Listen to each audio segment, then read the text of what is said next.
감사합니다. 고정관념을 버리라 하는 주제입니다. 사람마다 다 자기의 안경이 있다고 해요. 자기의 색안경. 여러분, 눈에 보이는 색안경이 아니라 눈에 보이지 않는 색안경 다 끼고 있습니다. 그 색안경을 끼고 우리는 세상을 보는 거예요. 사람을 바라보고 자기의 생각으로, 자기의 잣대로 모든 걸 보지 않습니까? 그러니까 이것이 우리가 자기 중심적인 그런 사고방식, 우리가 이것을 고정관념이라고 합니다. 자기 어떤 그 체험을 통해서, 자란 환경을 통해서 형성된 그러한 생각, 고정관념 쉽게 바뀌지 않습니다. 국가적으로도 볼 때에 문화나 전통도 있지 않습니까? 우리 한국인들한테는 예를 들어서 자기보다 나이가 많은 사람한테 이렇게 반말한다든지 또는 뭐 이름 부른다든지 그것은 무리한 것이잖아요. 그러나 이 미국 문화 속에서는 나이 많은 사람의 이름을 아무리 불러도 전혀 문제가 되지 않습니까? 얼마든지 부르잖아요, 이름을. 그리고 또 한국에서는 오늘 이렇게 앉아 있을 적에 다리를 딱 꼭 앉아 있으면 굉장히 이게 무리하게 보이는데 미국 사회에서는 전혀 그렇지 않습니다. 여자가 오늘 강단에 딱 올라가서도 다리 꼭 앉아도 그게 전혀 이의에 어긋나는 것이 아닌 거예요. 그게 살아온 환경 속에서 형성되는 그런 것인 것을 알 수가 있습니다. 여러분, 사람마다 다 이 개를 기른다고 그래. 두 마리의 개를 기른답니다. 하나는 선입견이라고 하는 개고요, 하나는 편견이라고 하는 개라는 거예요. 여러분, 선입견이 뭔가요?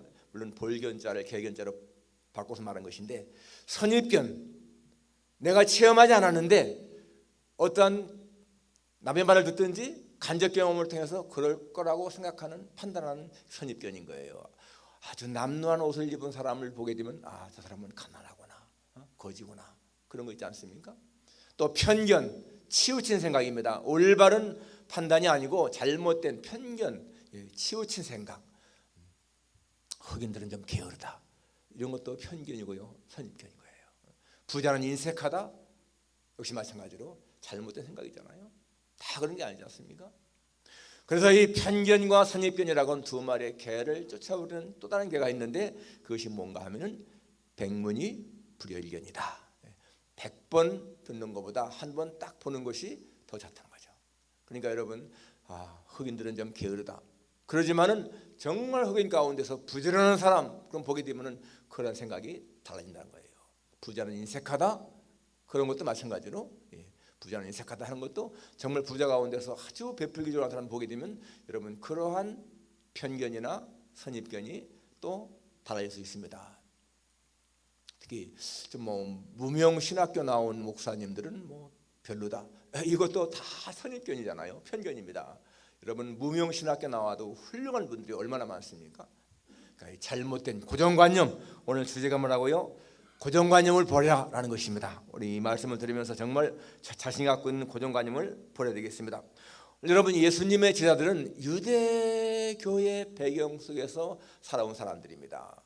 그리고 유대교를 믿다가 예수님을 믿은 이 기독교로 개종한 사람들, 그게 이제 유대 사람이면서 기독교인들, 유대계 기독교인들이라고 말하지 않습니까?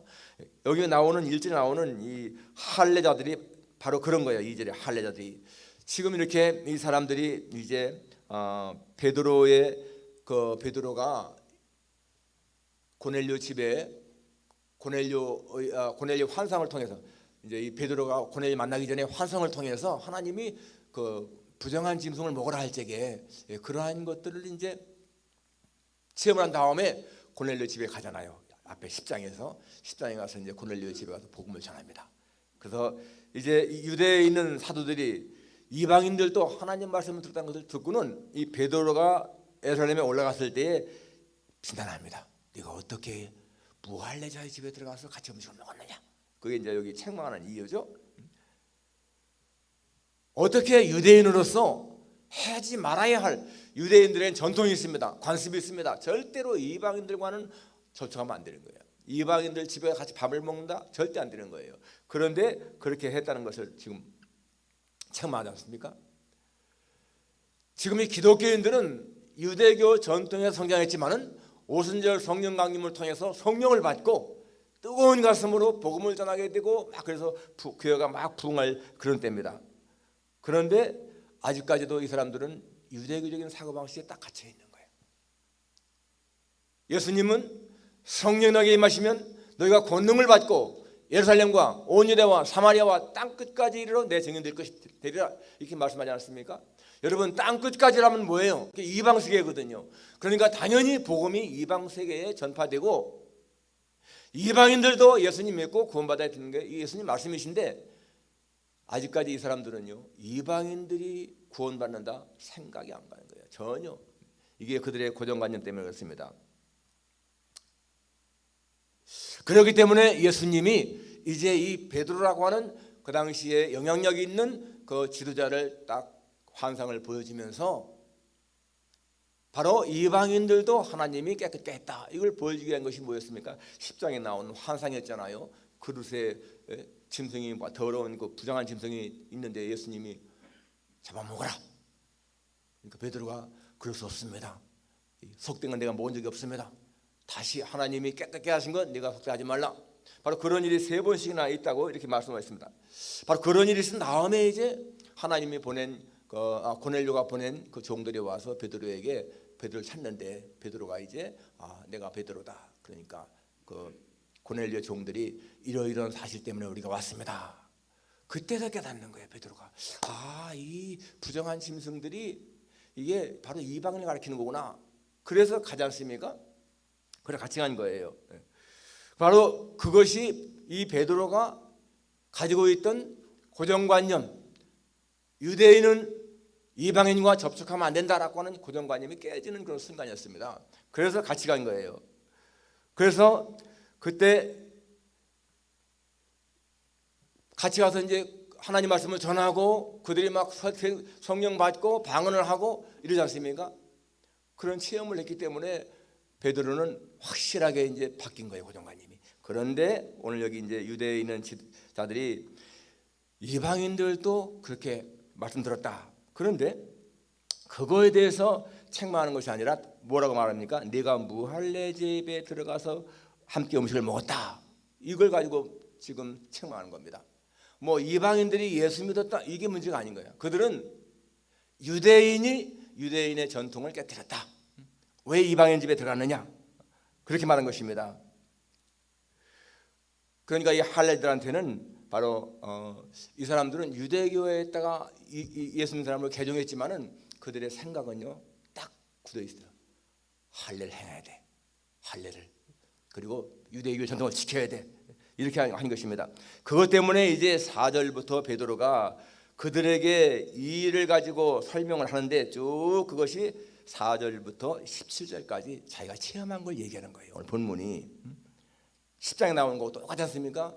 내가 이렇게 기도할 때 기도하는데 환상이 내려왔고 그릇이 보였고 뭐 쭉 그런 얘기를 이제 쭉 했습니다. 자, 그 말을 딱 마치니까 17절에 뭐라고 결론지느냐 하면 베드로가 그런즉 하나님이 우리가 주 예수 그리스도를 믿을 때에 주신 것과 같은 선물을 그들에게도 주셨으니 내가 누구에게 하나님을 능히 맡겠느냐? 이 모든 일들이 하나님이 하신 일인데 내가 누구기에 하나님을 능히 맡겠느냐? 그러니까 18절에 보세요. 그들이 이 말을 듣고 잠잠하여 하나님께 영광을 돌려 이르되 그러면 하나님께서 이방인에게도 생명 얻는 해결을 주셨도다. 지금 이 베드로의 체험을 들은 다음에 이 사람들이 더 이상 할 말이 없는 거예요. 왜냐하면 확실하게 하나님이 하신 일이거든요. 그때까지만 해도 자기들 절대로 이방인들과 접촉하면 안 되고 이방인 보험 전하는 것도 안 되고 그랬는데 바로 여기 지금 이 말을 쭉 듣고 보니까 이게 하나님이 하신 일이에요. 그러니까 뭐라고요? 잠잠하여 할 말을 잃어버린 거예요. 2절과 3절에서는요 얼마나 기구만장하게 그렇게 비난했습니까? 베드로가 예루살렘에 올라왔을 때에 할례자들이 비난하여 3절에 내가 무할례자의 집에 들어가 함께 먹었다. 어떻게 해서 유대인의 의신을 망신시키고 어떻게 해서 이방인들하고 들어가서 같이 교제하고 그랬느냐? 어떻게 유대인들을 망신시킬 수가 있느냐? 그렇게 막 책망한 거예요. 그런데 베드로의 말을 다 듣고 나니까 이게 하나님이 하신 일이구나.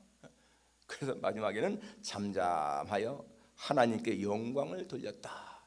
여러분 베드로가 한 일을 갖다 처음에는 그렇게 비난했는데 이제는 더 이상 아니라 오히려 하나님을 영광스럽게 했다라는 것입니다. 여러분 이것이요 바로 유대인들이 자신들의 고정관념이 깨어지는 그런 순간이지 않습니까? 예. 이방인에게도 구원이 있구나. 이방인도 하나님이 사랑하시는구나. 이게 시작되는 거예요. 이렇게 그들의 고정관념이 깨지는 것입니다. 여러분 그런데요 이것이 유대인들만 있는 게 아니라는 거예요. 우리도 마찬가지입니다. 우리는 이것이 옳은데 하는데 여러분 그것이요 하나님 보시기엔 잘못된 것이 많다는 겁니다. 지금 유대인들 사고방식도 마찬가지입니다. 이 사람들 다 자기 나름대로는 자기들의 생각이 옳다 생각 아니겠습니까? 그런데 잘못됐거든요. 아니 1절에 유대에 있는 사도들과 형제들이 이방인들도 하나님의 말씀을 받았다 함을 들었더니 라고 했습니다. 여러분 복음은 땅끝까지 전파되어야 되는데 이방인들이 복음 들었다면 좋은 소식 아니겠습니까? 그런데 그들에게는요 이방인이 복음을 들었느냐 구원받느냐 그거는 별 관심이 없어. 관심이 없고 왜 유대인으로서 그렇게 유대인이 하지 말아야 할 짓을 했느냐, 그것이 지금 이 사람들에게는 가장 중요한 관심이에요. 예수를 믿어도 아직도 할례 받아야 되고 그 다음에 이방인과 접촉하지 말아야 되고 부정한 음식 먹지 말아야 되고 여러분 이것이요 이 사람들의 생각이라는 거예요. 그런데 여러분 성경에 보게 되면 이방인들의 구원을 예수님은 얼마나 강조했습니까? 너희는 온 천하 다니며 만민에게 복음을 전파하라. Go into all the world and preach the good news to all creation. All the world, 모든 세계 다니면서 to all creation, 모든 피조물들에게 복음을 증거해라. 여러분 all the world, all the creation이면 전 세계가 다 아니겠어요? 이방인들 다 포함된 거잖아요. 또 마태복음 마지막에서 너희는 모든 족속으로 제자를 삼으라 했잖아요. Make disciples all nations, all nations. 모든 네이션, 모든 열방들에게 복음을 제자 삼으라. 전부 다 이것이 다 이방인들에게 복음이 전파되어야 하는 것인데 여러분 이렇게 이들은 지금 머리가 딱 굳어 있는 거예요. 그래서 여러분 하나님이 바울이라고 하는 한 사람을 불러내서 그의 생각을 깨트리시고 그리고 이방인의 사도로 삼으신 거 이해되지 않습니까? 바울도 마찬가지죠. 바울도 철저한 유대인 사고방식이었는데 하나님이 딱 부르셔가지고 그걸 깨트리잖아요. 그 사고방식이 깨트리지 않습니까? 바울은 로마서 3장 29절 이렇게 말합니다. 하나님은 홀로 유대인의 하나님뿐이시냐? 이방인의 하나님은 아니시냐? 진실로 말하노니 이방인의 하나님도 되시느니라.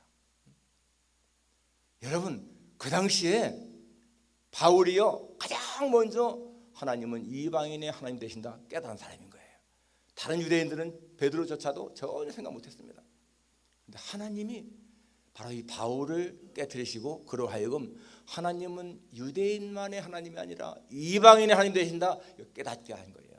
그러니까 확실하게 고백하잖아요. 유대인만의 하나님이냐? 절대로 그렇지 않다. 하나님은 이방인의 하나님 되신다.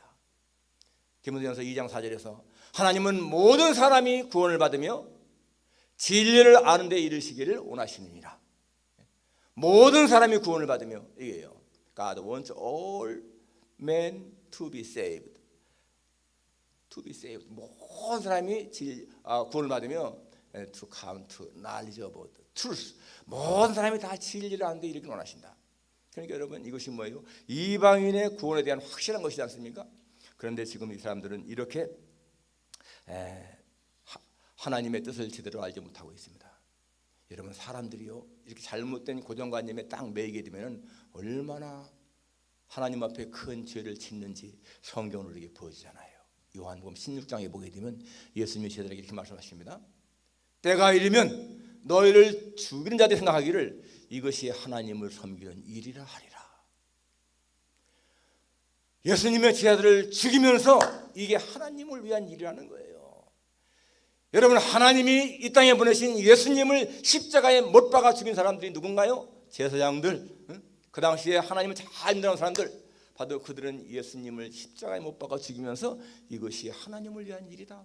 저 사람은 신성모독자, 참남한 자, 하나님을 모독한 자, 그러니까 죽여야 마땅하다. 그리고 예수님 죽인 거 아니겠어요? 여러분, 이게 얼마나 무서운 일입니까? 얼마나. 그 사람들은 자기들이 하나님을 거역한다고 절대로 생각하지 않았습니다. 예수님을 죽이면서 이게 하나님을 기쁘시게 하는 일이라 생각했지, 자기들이 하나님을 대적한다 절대 생각하지 않은 거예요. 여러분, 얼마나 무서운 일입니까? 잘못된 고정관념이 얼마나 무서운 거예요. 그러니까 그렇게 예수 믿는 사람들을 핍박하면서도 이것이 바로 하나님을 위한 일이다, 이런다는 거 아니겠습니까? 정말 사람들이 잘못된 생각에 살게 되면 그런 무서운 죄를 짓는 거죠. 서울 종로 연지동에 가면은 연동교회라고 있습니다. 이 연동교회 종로 5가쯤에 있죠. 저희가 몇 년 전에 군선교회로 나갔을 때에도 바로 그 옆에가 여전도회관에서 우리가 숙소를 정했기 때문에 새벽기도를 거기 가서 들은 적도 있어요. 이 연동교회는 1894년에 설립됐습니다. 그때 평신도들이 세웠는데, 이제 1900년에 처음으로 게이라고 하는 선교사님이 일대 이제 담임 목사로 오셨는데, 그 목사님이 오셔가지고 장로를 선정하는데요. 그 당시에 이 연동교회가 좀 천한 사람들이 많이 모인 그런 교회였어요. 근데 장로를 선정하는데 거기에 양반들도 후보로 올라오고 또 천한 사람도 올라왔는데요. 양반들은 다 떨어지고 백정만 장로가 된 거예요. 백정만. 그러니까 이 양반 된 분들이, 야, 어떻게 백정은 장로되고 우리 양반들은 떨어지고 이런 게 못 있겠다. 그럼 나가서 세운 게 묘동교회를 세웠습니다. 묘동교회라고. 그리고 또 한 7년 지났는데, 한 9년이요. 1909년도에 또 역시 마찬가지로 또 무슨 일이 있다가 이 양반들이 또 나가서 교회를 세웠어요. 천 사람들하고 같이 못 있겠다. 그 세운 게 안동교회입니다. 안국동에. 그래서 이 안국동의 안동교회나 묘동교회는 양반교회로 소문났고, 이 연동교회는 그냥 천한 사람들이 모이는 교회, 이렇게 그 당시에. 여러분, 불과 한 100년 전에 그런 일이 있다는 거예요. 우리가 참 조선시대 안 태어나서 이렇게 양반 상놈 그런 사이에 안 사는 것만도 굉장히 참 행복한 것 같아요. 분명히 성경을 바르게 알게 되면은 여러분, 상놈 양반이 어디 있습니까? 당연히 예수님 앞에서 동일한 걸 생각해야 되는데, 그 당시에 관습 때문에, 전통 때문에 양반과 상놈은 잘 어울리면 안 돼. 그런데 여러분, 하나님의 섭리는 참 오묘하죠. 그런 가운데서도 하나님은 연동교회도 부흥하게 하시고, 또 이 묘동교회도, 또 안동교회도 잘 그렇게 성장하게 하신 것을 볼 수가 있습니다. 여러분, 인도에 가면 지금도 마찬가지잖아요. 그 카스트 제도, 카스트 계급이 딱 나눠지 않습니까? 그래서 이 사제들로 된 브라만, 또 무사나 정치인들 크샤트리아, 그 다음에 바이샤, 그 다음에 수드라, 이렇게 딱 나눠 있습니다. 그런데 그 4개만이 아니라 5번째 계급이 또 하나 있는데, 이게 뭔가 하면 불가촉천민이야. 아주트라고, 불가촉천민.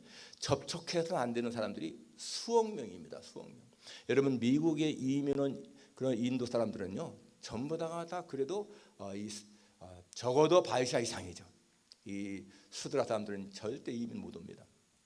그런데 이 천민, 이 아주트라고 하는 이 불가촉 천민들이 그 수억 명이 되는데, 간디는요 그 사람들을 갖다가 이 아주트라고 부르지 않고 하리잔, 바로 신들의 아들이라고 불렀습니다.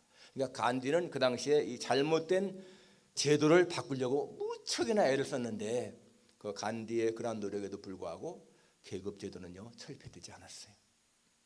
지금도 그렇게 계급 사회가 이루어져 있습니다. 여러분, 현대 사회는, 우리 사는 이런 땅은 눈에 보이는 계급은 없지만은, 그러나 여러분, 눈에 보이지 않는 계급은 존재하는 거잖아요. 돈이 많은 사람들은요 가난한 사람들을 어찌하든지 내려다보게 마련인 것이고, 권력을 잡은 사람들은요 평민들을 내려다보게 되어 있어요. 눈에 보이지 않는 그러한 계급이 형성되어 있는 거야. 다른 것이 있다면은 자유가 있느냐 없느냐, 그것이죠. 옛날에 천민들, 노예들은 자유가 없었지만은 지금은 다 자유가 있지만은 그래도 눈에 보이지 않는 그러한 계급은 있습니다. 한 나라의 주권은 국민에게 있다, 이것은 그냥 허울이지, 사실상 여러분, 권력 잡은 사람들은요 그러니까 한동안 한국에서 이 정치인들이 국민을 갖다가 개돼지로 본다 그런 말 많이 했잖아요.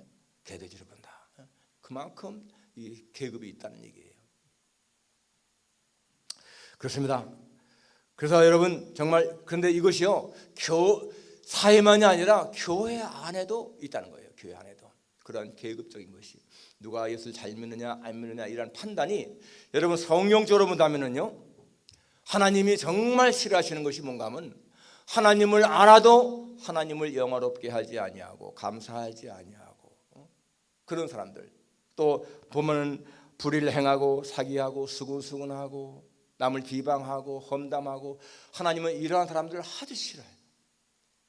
심지어 거짓말하는 자는 하나님의 나라를 유업으로 받지 못한다 이렇게 나옵니다. 그러니까 진짜 교회에서 신앙이 안 좋은 사람들은 거짓말하는 사람, 수군수군하는 사람, 험담하는 사람, 남을 비방하는 사람 이런 사람들이 진짜 안 좋다는 얘기예요. 그런데 우리들은 보통 그냥 술, 담배하고 교회 자꾸 빠지고 11조 하지 않고 헌금하지 않고 이러면은 신앙이 안 좋아. 그러는데 물론 여러분이 그럴 수 있습니다. 여러분 여기에 나오는 지금 할례자들 베드로를 비난했던 이 사람들 그 당시에 성경 지식이나 주의를 지키는 거나 기도하는 거나 헌금하는 것은요 절대 흠잡을 데가 없었습니다. 철저하게 했습니다. 예수님 당시에 바리새인들도 마찬가지입니다. 그 사람들도 신앙생활 하는 거 보면 겉모습 보게 되면 철저했습니다. 흠잡을 데가 없어요. 그런데 중요한 거 생명에 대한 사랑이 없었던 거예요. 이 사람들은 하나님의 뜻을 제대로 알지 못한 거예요. 하나님이 정말 무엇을 원하는지를 제대로 파악하지 못한 겁니다. 여러분 오늘도 우리가 그러한 실수를 저지를 수 있다는 거예요. 진짜 하나님이 원하시는 것이 무엇인지를 제대로 알지 못하고 우리 나름대로 생각을 해서 이렇게 하면 하나님이 기뻐하실 거야 한다는 것입니다. 그러나 정말 중요한 것은요 하나님의 원하시는 것을 바로 하는 거예요. 하나님이 기뻐하시는 것. 어느 목사님이 새로운 교회에 부임해 갔는데 아주 굉장히 침체된 교회, 나이 많으신 분들만 계신 교회였는데 목사님이 딱 보니까 좀 이걸 바꿨으면 좋겠다 하고서 교인들한테 이것 좀 이렇게 바꾸면 어떨까요? 그러니까 교인들이요 목사님이 여태까지 다 그렇게 해왔는데 뭘 바꾸려고 하세요? 못 바꾼다는 거예요. 바로 이 필리아에 있는 일입니다. 그런데 그분이 그러더라고 그냥 그분들 한 대로 해야지 바꾸려고 하면 절대 소용이 없다는 거예요. 여러분 혹시 저희 교회도 마찬가지로 무언가 좀 바꿔야 할 게 있다 하면 좀 말씀 좀 해주세요. 최근에 어느 분이 저한테 목사님 이 교회 커튼 좀 바꿨으면 참 좋겠어요. 커튼이 너무 누추해. 커튼만 보면 아주 이 교회당 안이 누추해. 저는 못 느꼈거든요 사실상. 여러분 느끼지 않았어요? 느꼈어요? 이거 교회당 관리위원회든지 아니면 더 이런 건 여자분들이 좀 더 섬세하니까 여자분들이 봐서 우리 커튼 좀 한번 바꿔야 되겠어. 저는 별로 의식 못했는데 아주 교회당에 들으면 다 좋은데 이 커튼 때문에 마음이 좀 안 좋대.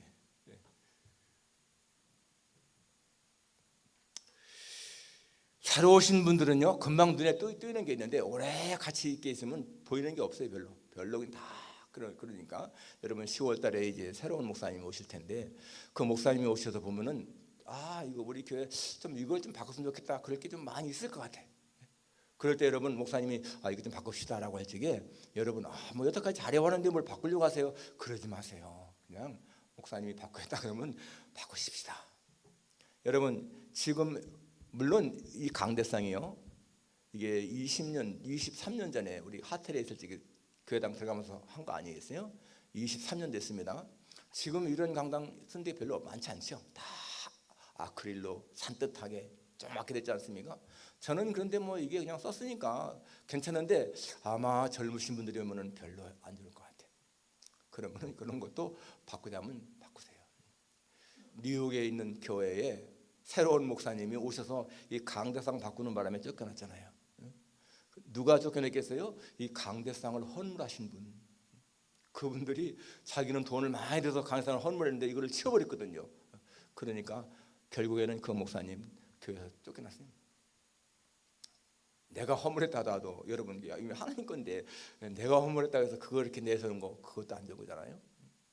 아무튼 간에 여러분, 우리는요, 우리의 생각, 내가 옳다고 생각하는 것이 다 옳은 것이 아니고 나도 잘못될 수 있다. 이걸 항상 기억해야 돼요. 그래서 항상 좀 포용성이 있어야 돼요. 옛날 TV 드라마에 이런 내용이 있었습니다. 어느 가정에 이제 부부가 있었고 아들, 딸, 초등학교 다니는 아이들이 있었는데 이 부인이 엄마가 세상을 떠났어요, 병으로. 그 다시 이 아빠가 이제 계모를 얻었습니다. 새엄마 얻었습니다. 아이들 키워야 되니까. 그런데 이 아들이요, 말썽을 피우는 거야. 왜냐하면 가만히 보니까 아빠나 여동생이요, 새엄마만 좋아하는 거야. 그러니까 이 아들이 막 말썽을 피우고 막 그냥 문제를 일으키고, 나는 죽은 우리 엄마가 좋은데 왜 새엄마만 좋아하는 거야? 하면서 막 짜증을 내고 그랬습니다. 그때 이 새엄마 계모가요, 그 아이를 붙들어놓고 이렇게 말했습니다. 성호야, 내가 만일 너라도 그렇게 할 거야. 내가 만일 너라도 그렇게 행동할 거야. 네 엄마가 얼마나 너를 사랑했니? 그렇기 때문에 나는 네가 그렇게 하는 거 얼마든지 이해해. 내가 너라도 그렇게 할 거니까. 그 말을 들으면서요, 이 아이가 처음에는 굉장히 반감이 있었지만은, 야, 새엄마가 자기를 이해해 주는 거야. 내가 너라도 그렇게 행동할 거다. 네 엄마가 얼마나 너를 사랑하고 좋은 분이었는데. 그러니까 이 아이가요, 점점점 나중에는 마음이 누그러지는 거예요. 그게 뭡니까? 이해해 주니까 그렇잖아요. 오늘 베드로의 마음이 그런 겁니다. 베드로도 마찬가지입니다.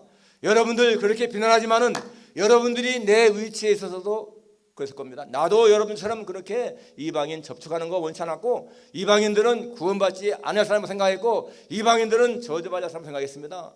그런데 하나님이 이렇게 나한테 환상을 보여주었고, 이런 걸 통해서 나를 가르쳤습니다. 여러분도 나와 같은 체험을 했다면 어떻게 하겠습니까? 그러니까 결국 끝머리 같은 뭐라고 해요? 잠잠하게 하나님이 이방인들에게도 구원 베푸는구나. 알잖아요. 내 생각만이 옳다고 주장할 것이 아니고 상대방을 이해하면서 그들을 정말로 좋은 길로 인도하는 것. 아까 말한 선입견과 편견을 쫓아내는 좋은 개가 뭐라고요? 백문이 불여일견. 자기가 한번 체험을 해봐야 한다는 거 우리가 알고, 여러분 내게 가진 관념이 좋은 것이라면 지켜야 되겠지만은 잘못된 것이라면 얼마든지 바꿀 수 있는 그런 플렉시블한 아이디어 가지고 살아가시기를 주님의 이름으로 축원합니다. 기도하겠습니다. 거룩하신 아버지 하나님,